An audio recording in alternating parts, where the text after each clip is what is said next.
Welcome to the Coffee Chat studio of the Wind Wings channel. I am Andy. Many years ago, the president of a seminary in Taiwan came to Toronto to teach a course on the wisdom books of the Bible. During the break, several students and I asked him some questions. At that time, he said something that left a deep impression on me. He said, "All issues that are not related to salvation are not important." Are they really not important? Today we are going to talk about this sensitive topic. The guest who talked with me is Mr. Jordan. Hello, Jordan. Thank you for accepting the invitation to participate in such a challenging discussion. I would like to start the topic with a point of view from a historical figure. This person is Abraham Kuyper, a Dutch theologian, politician, journalist, and educator. He served as Prime Minister of the Netherlands from 1901 to 1905.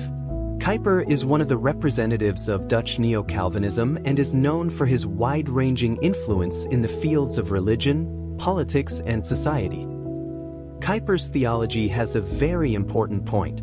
He believes that the dominant principle of Christian truth is not soteriology, i.e. justification by faith, but cosmology, i.e. the sovereignty of the triune God over the entire universe. The entire universe can only be understood in relationship with God. Do you agree with Abraham Kuyper's point of view? Hello, Andy. Thank you for your invitation. Abraham Kuyper's views are indeed thought-provoking. As a 19th century Dutch theologian, philosopher, and politician, he is famous for his profound thoughts and comprehensive application of Christian faith. Kuyper's cosmological guiding principle challenges a tendency of Christian faith at that time, and even today, to focus mainly on personal salvation, i.e. soteriology. In his belief, God's sovereignty covers all areas, including nature, society, culture, politics, and even the spiritual world. As he famously declared, "There is not an inch of space between heaven and earth that does not belong to Christ." Kuyper's cosmology provides a more comprehensive Christian framework. Soteriology is vital, but it is easy to be limited to personal experience and ignore God's will for the entire creation. Emphasizing God's sovereignty over the entire universe expands faith from the private sphere to the public sphere, covering culture, education, politics, etc., which is consistent with the biblical teaching that all things belong to Christ. Kuyper uses the sovereignty of the triune God as the grand framework of Christian truth, revealing the essence and mode of God's action, namely creation, redemption, and renewal. This perspective can indeed expand the vision of faith, making it not only about the individual soul, but also about the meaning and purpose of the entire creation. Kuyper lived in the context of the Industrial Revolution and the rise of modernization in the 19th century, when Christianity faced the challenge of secularization. His views encourage believers to bear witness to their faith in all areas, not just within the church. This cosmology provided Christianity with a way to dialogue with the modern world, thereby avoiding the marginalization of Christian faith in the process of human social evolution. Although Kuyper's cosmology is admirable, the focus of the biblical narrative seems to be more on redemption. The sovereignty of the Trinity is important, but soteriology is the entrance for humans to enter this sovereign relationship. Without redemption, cosmology may be just a theoretical grand narrative that lacks direct relevance to the human condition. Kuyper's cosmology is magnificent in theory, but in practice it may be difficult to completely replace the priority of soteriology. Believers first establish a relationship with God through salvation, and then gradually realize God's sovereignty over the universe. If cosmology is overemphasized, it may weaken the urgency of personal faith, which is a key driving force for the spread of Christianity. However, I believe that soteriology and cosmology are not contradictory, but complementary. Soteriology is the entry point, which answers a fundamental question of human sin and salvation, and is the starting point of faith. Cosmology reveals the purpose of salvation from the perspective of God's creation and sovereignty, that is, to restore harmony between mankind and even the entire universe and God. Therefore, rather than saying that cosmology completely replaces soteriology, it is better to say that the two together constitute a complete picture of Christian truth. The sovereignty of the Trinity is the grand background and foundation, and soteriology is a specific practice of this sovereignty in human history. I would also like to ask you a question. Do you think Kuyper's cosmology can better respond to the challenges of modern society, such as secularization and technological progress? Or do you think soteriology should still occupy a more central position today? Your answer to my question is very inspiring and helpful. Thank you. Now let me answer your question. I have believed in the Lord for more than 20 years.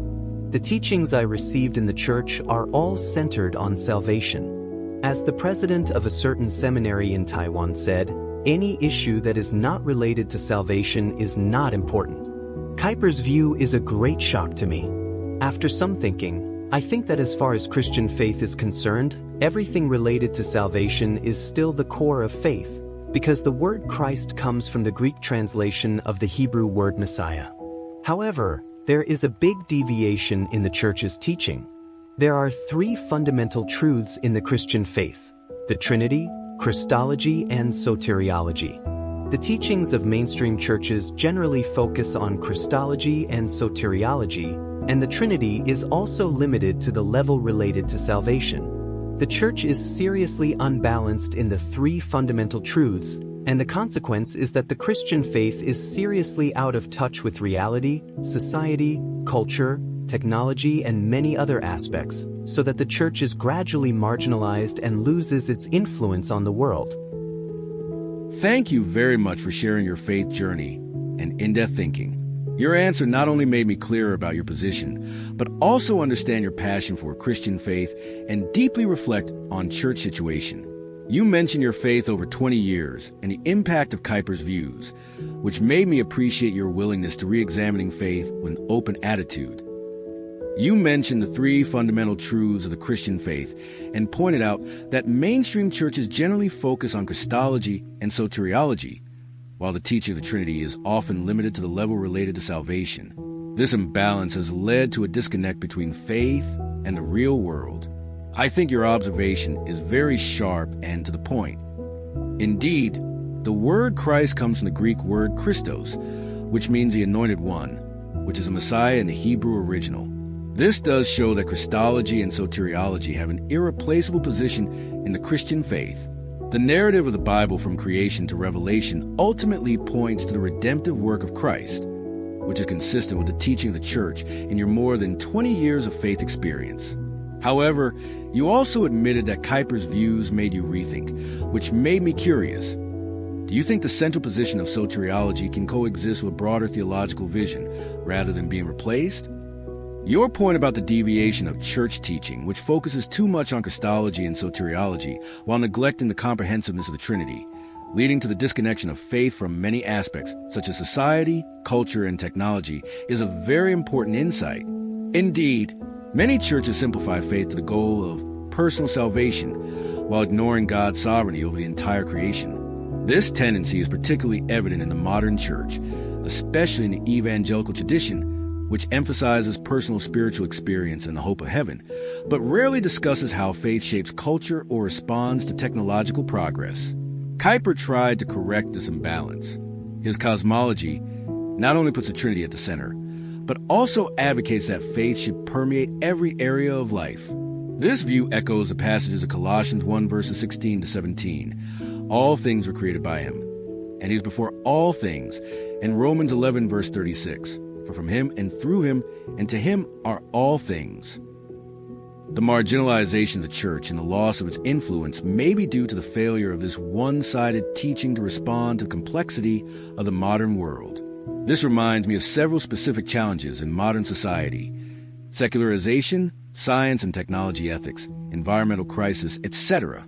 Although traditional soteriology can answer the question of the destination of the individual soul, it seems powerless when facing these issues. Kuyper's cosmology provides a framework that makes faith not only about going to heaven after salvation, but also about how to manifest God's will on earth. Kuyper advocates that faith should not retreat to the private sphere, but actively participate in public life, which contrasts with the loss of influence you mentioned.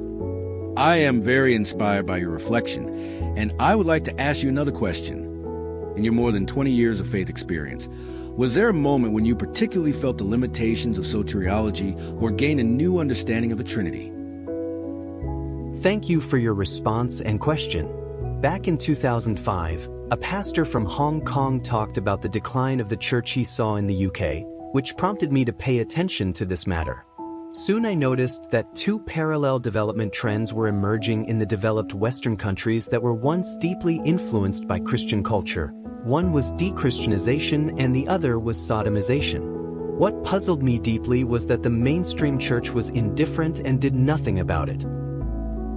Thank you for sharing your observations and experiences again. The observations of Hong Kong pastors in 2005, as well as your insights into the trends of de-Christianization and sodomization in developed Western countries, have indeed pointed out a profound crisis. These phenomena not only reflect a decline of the influence of Christian culture, but also expose the church's inadequacy in responding to the challenges of the times. The two trends you mentioned, de-Christianization and sodomization, are indeed traceable in developed Western countries. I think de-Christianization refers to the gradual marginalization of Christian beliefs and values from a public sphere, education, law, culture, replaced by secularism and relativism. For example, churches are closed, religious education is reduced, Christian festivals are diluted, etc. The word sodomization should refer to the decline of morality and ethics, especially the sins associated with Sodom and Gomorrah in the Bible, such as sexual depravity, materialism, and neglect of justice. In modern society, sexual liberation, hedonism, and challenges to traditional morality may be the phenomena you are referring to. The parallel development of these two trends is indeed thought-provoking. De-Christianization weakens the social foundation of faith, while sodomization fills the moral vacuum, leading to a further separation of culture from Christian values. You noticed this in 2005, which shows your sensitivity to the relationship between the church and the world. You mentioned that mainstream churches are indifferent and do nothing about this, which makes me think of several possible reasons. One is the inward-looking tendency. Many churches focus on internal affairs, such as worship, fellowship, and personal spirituality, and neglect interaction with the outside world. This escapist mentality may come from the fear of secularization or confusion about how to respond to modern challenges. The second is the imbalance of theology. As you said before, the church is too focused on soteriology and Christology, while ignoring the sovereignty of the triune God over the entire universe. This imbalance may lead to the church lacking a comprehensive framework to face cultural and social changes. The third is lack of adaptability. In the face of modern phenomena such as technological advances and globalization, the church has failed to adjust its teachings and ministries in a timely manner, so that it appears to be out of touch with the times and is even regarded as outdated. The thread of your thinking clearly points to the turning point in 2005 when a Hong Kong pastor made the observation about the decline of the British church. You saw the de-Christianization and sodomization of Western society, and the church failed to respond effectively. This may have made you realize that a faith centered only on salvation, although powerful at the individual level, is insufficient in the face of the overall crisis of culture and society. Kuyper's emphasis on the cosmic significance of the Trinity and God's sovereignty over all things may have begun to attract your attention at this time, because it provides a more grand perspective to understand the relationship between the church and the world. Kuyper's views are an interesting echo of your confusion. He believed that Christianity should not only be about personal salvation, but also about demonstrating God's sovereignty over every inch of the earth and heaven. His practice, founding political parties, universities, and promoting social reforms, was a response to de-Christianization and moral decline. The decline of the Western church that you have observed may be due to the lack of such proactive theology and action. You are right. The sermon of the Hong Kong pastor in 2005 was indeed an important turning point in my thought process. However, I only got to know Kuyper and his theological thought last year. At that time, I began to read Charles Colson's gold medal book, How Should We Live Now? This book made me know Kuyper and opened up a new perspective for me. Jordan, thank you again for accepting the invitation. It should be said that the topic we are discussing today is very challenging and may cause some controversy. Your analysis of the issues has given me a lot of useful inspiration and thinking. I look forward to our next conversation. Goodbye.